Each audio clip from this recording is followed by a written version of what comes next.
Weirdest things noticed at Alexi Treviso case. Is she pulling placenta out? What? Firstly, she is surprised like she didn't see her tummy, and then she said they Lexi, talked I told you about about this. this. Watch mother's reaction about autopsy of a baby.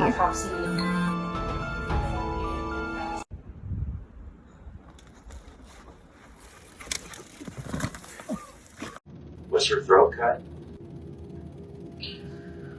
Yeah. Oh.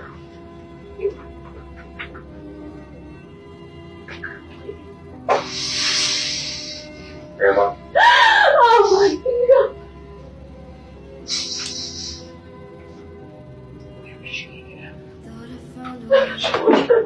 I'm not going to ask you any questions right now until we get.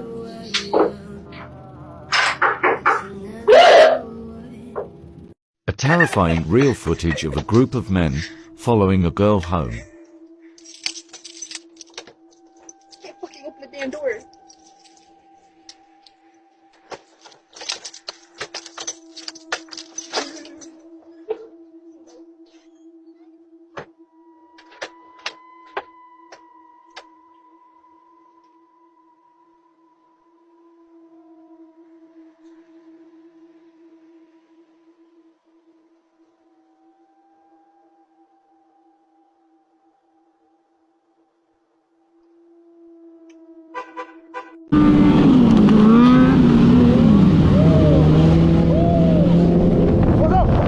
Teenager's reaction to getting a life sentence.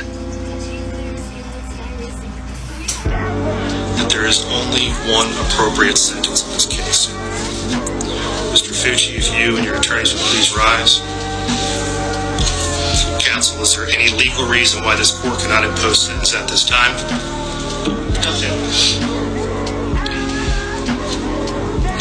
Mr. Fucci, having entered a plea of guilty to the crime of first-degree murder, I adjudicate you guilty of the premeditated first-degree murder of Tristan Bailey. I sentence you to life in prison. Because of your age, you are eligible for review of the sentence in 25 years.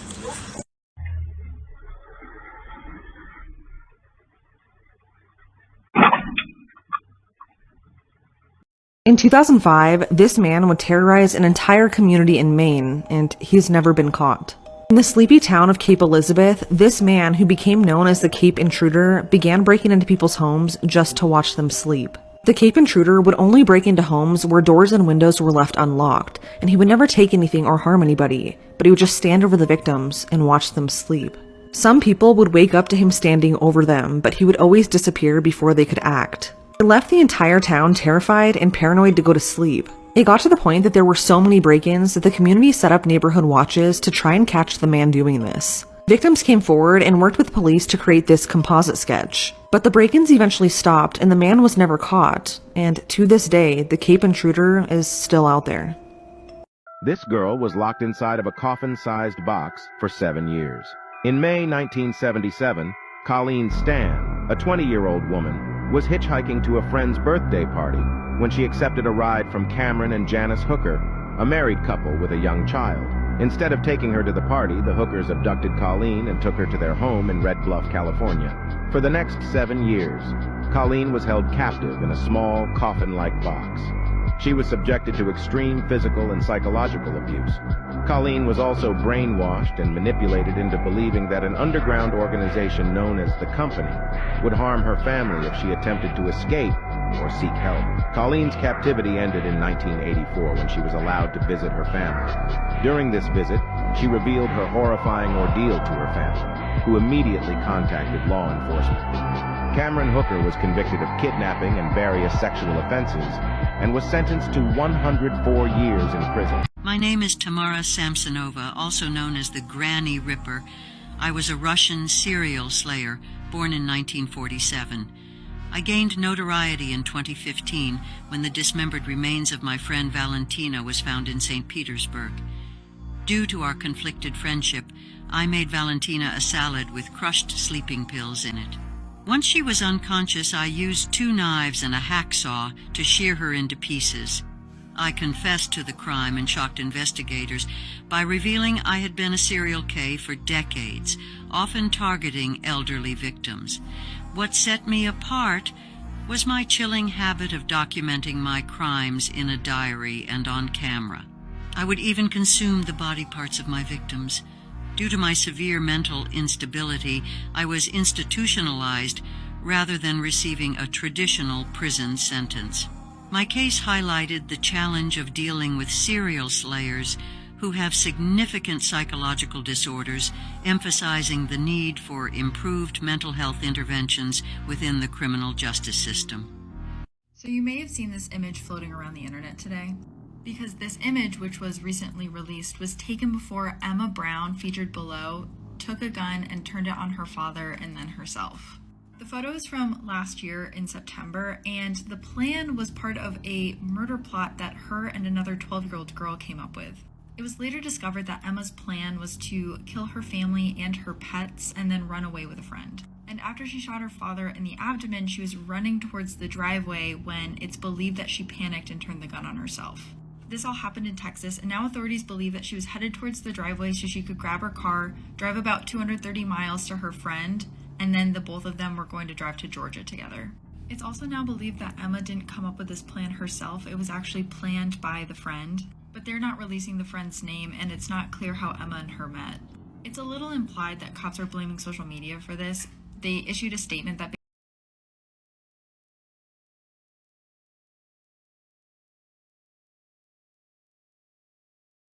Three young boys ding-dong ditched my house, so I chased them down and murdered them. I'm Anurag Chandra, and here's a tale from my life. In the cold night of January 2020, I was startled by my doorbell ringing. Glancing out the window, I spotted three youngsters racing toward their car. Fear for my family overtook me, and I jumped in my vehicle, accelerating to over 100 miles an hour to pursue them. I caught up and rammed into them as hard as possible, sending their car spiraling off the road into a tree. Seeing the heavy damage, I retreated home, my plan a success. However, the day took a grim turn when the police arrived at my doorstep.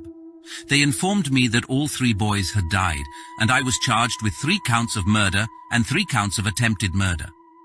I tried to explain that my actions were in self-defense and fueled by the fear I felt for my family, not to mention the alcohol influencing my judgment. Despite my pleas, I was convicted and handed a life sentence without parole. Follow for more stories. Everybody listen up. You need to get in your seats right now. Hey, you kids, step forward, please. Facing forward. Thank you. That's what I like. Whoa. Whoa. Everybody hang on.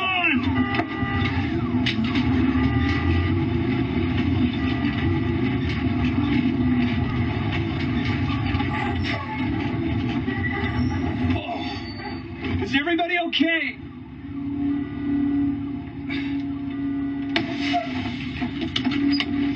Kids!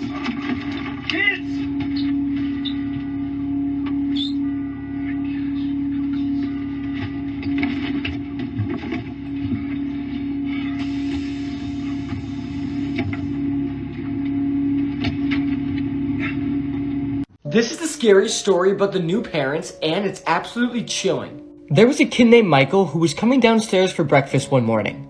When he sat down at the table to eat, his mom and dad both looked at him and said good morning. Michael then said good morning back, but they continued to talk to him. Michael then noticed that something just wasn't right. He noticed his parents were never this nice, especially in the morning. He then asked them if they were okay, and they both looked at him with a smile on their face and said, "Yes, honey, of course we are." Michael then finished breakfast and went back upstairs. But as he was walking back to his room, he noticed that one of the hallway doors was cracked open a little bit. Michael then went over to close it when he suddenly smelled something absolutely terrible. He then opened the door, and what he saw made his stomach drop to the floor. Inside were his mom and dad's dead body with their throats slit and multiple stab wounds all around their body. Michael then heard a voice behind him say, "You were never supposed to see that. Now we have to do it to you." Michigan high school student Jordan DeMay was contacted by a woman on Instagram by the name of Danny Roberts. The two talked for weeks, and eventually Danny talked Jordan into sending her explicit images of himself, which he ultimately did. However, shortly after, Danny, who was actually Samuel Ogoshi, a 22-year-old Nigerian scammer, demanded Jordan to send him $1,000 or he would post the photos all over the internet until they went viral. Jordan sent the only money he had, which was $300. But this wasn't good enough for Samuel. He then threatened to send the explicit images to his family and friends if he didn't send the additional $700. Tragically, the next morning, Jordan was found dead of a gunshot wound on March 25, 2022. Samuel was one of 3 men, all from Lagos, Nigeria, who were arrested and accused of extorting more than 100 young men and teenage boys in the United States. All 3 men have been charged and are awaiting extradition to the U.S. These are videos humans were never meant to see. This is Nicholas Cruz, who's an American school shooter. He went to Parkland High School in Florida where he shot 34 people, killing 17, and injuring 17 others on February 14th, 2018. The video I'm about to show you is him in prison talking to his brother, not long after he was arrested after committing this horrible act. The video is just disturbing and kind of sad because imagine this is you talking to your brother who just killed 17 people in a school. You're only 19, dude. You know how many years you had ahead of you? You know how many years you had? Years. You're still stuck in your teenage mindset and you did this dumb shit. You're not thinking about your future.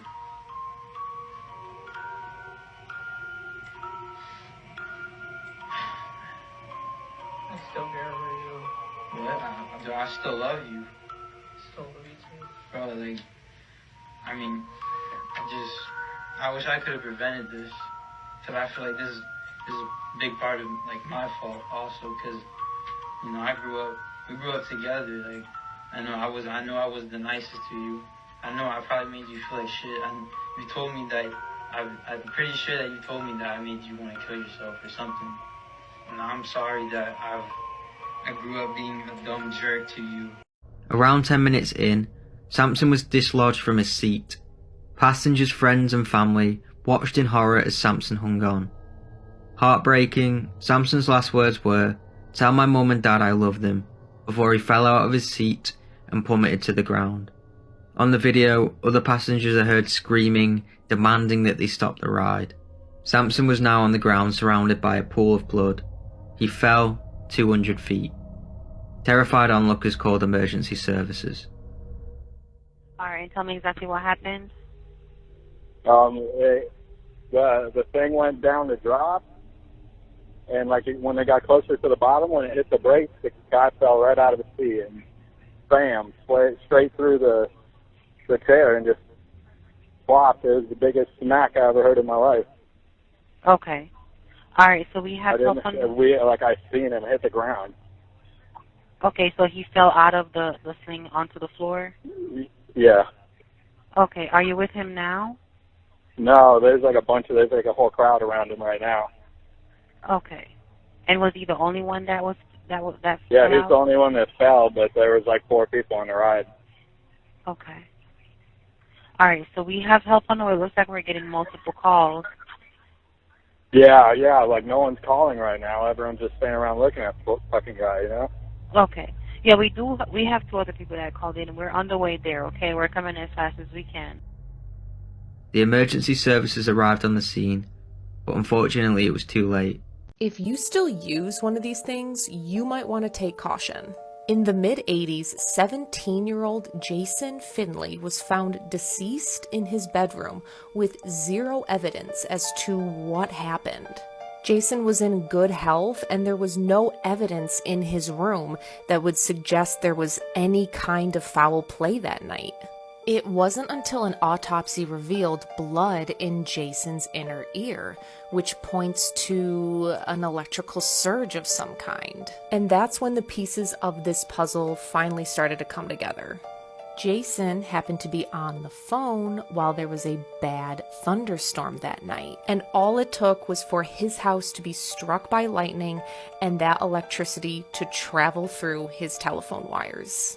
The girl that Jason was on the phone with also admitted to hearing a weird clicking noise, a gasp from Jason, and then silence, which that kind of makes sense. When I was a teenager, I remember thinking that this was a complete myth, but it's not. It actually has happened and claimed several lives. But thankfully, that risk has greatly reduced due to less and less people using these kinds of phones. Unless you're a cell phone user that decides to use your phone while it's charging during a power surge. You will not believe the horrific things that this woman allegedly did with her dog. This is Brittany McClure, and up until a couple of weeks ago, she lived a completely normal life. Brittany is from Michigan here in the United States. She had a boyfriend, and everything seemed to be going great in her life. That is, until her boyfriend decided to check on some of the security camera footage from a camera that he had installed inside of the couple's home. Apparently, Brittany's ex-boyfriend had noticed that there had been some movement in the living room in the middle of the day, so he went to go check the footage. And when he went to go watch the footage, he could not believe what he was seeing. As he watched in horror, he saw his own girlfriend, Brittany, performing an act on the dog using her mouth. And she was doing this with a massive smile on her face. And when she was finished, she tried to get the dog, the couple's dog, to perform the same act on her. The detective that's investigating this case noted that while this was going on, Brittany was saying words like, "good boy." The detective even stated that in 2 decades of police work, he had never seen a video quite like the one the boyfriend brought into him. Now, Brittany was arrested and charged with a number of different things. Obviously, this is considered animal abuse, and this case is just being brought to trial or whatever the process is right now. So we're going to find out more about all of Brittany's devices and exactly what she's been doing to her dog in the house. But I just cannot believe this story, and I cannot even fathom what her boyfriend must have felt when he just went to go check the security camera video and saw that. Absolutely disgusting, shocking, horrifying, and yeah, just ugh.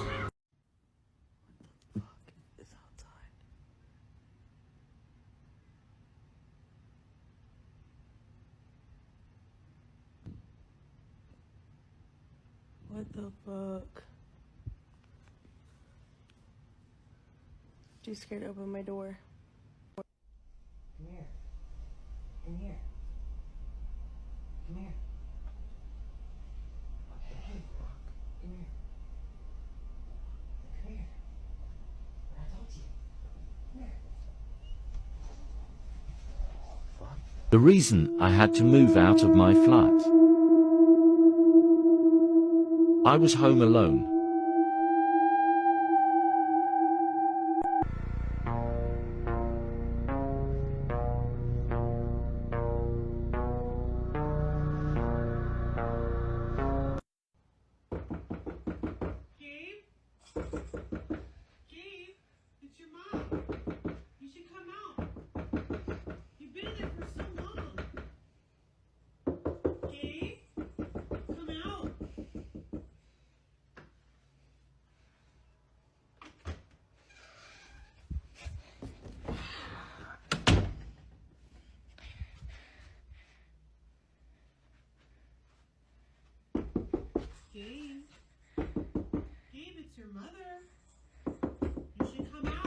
Then what's your name then?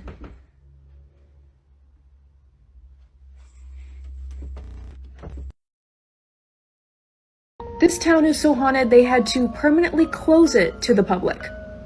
This is Dudleytown, Connecticut. Dudleytown, Connecticut is a haunted, abandoned town in Cornwall, Connecticut, and has a creepy history. Visitors who have explored there say that once they enter, it's otherworldly in there. Creepy. First of all, it's reportedly completely silent. You can't hear birds, animals, bugs, nothing. A researcher compared entering the heart of Dudleytown to standing inside a recording studio booth. Another common complaint from visitors is that a lot of the photos they take in Dudleytown won't develop, but as soon as they leave, their cameras will work just fine. Which makes sense, as I had a really hard time finding really any photos of Dudleytown when I was researching. The creepy legend of the town is years ago, the Dudley family fled to the US after one of their family members was taken care of after plotting against King Henry VIII. They settled in Connecticut and the bad luck followed. Residents of Dudleytown began suffering a series of devastating crop failures and mental illness was rampant in the village. There were countless mysterious disappearances within the village and all-around chaos overwhelmed Dudleytown. By the early 1900s, it was completely abandoned. For fans of the Conjuring films based on paranormal investigators Ed and Lorraine Warren, the two visited Dudleytown and outright declared that it was extremely haunted and controlled by something terrifying.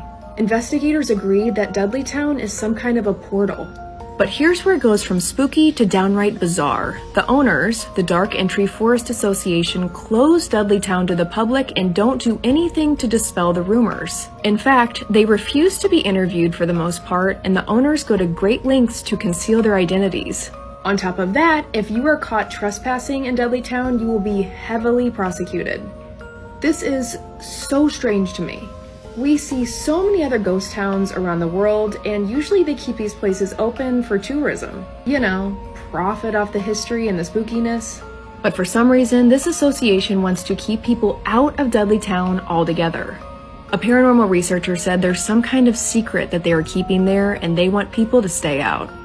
What are your thoughts? This has been requested a couple times. Has anyone ever been? Or are there any towns by you that you find to be really creepy?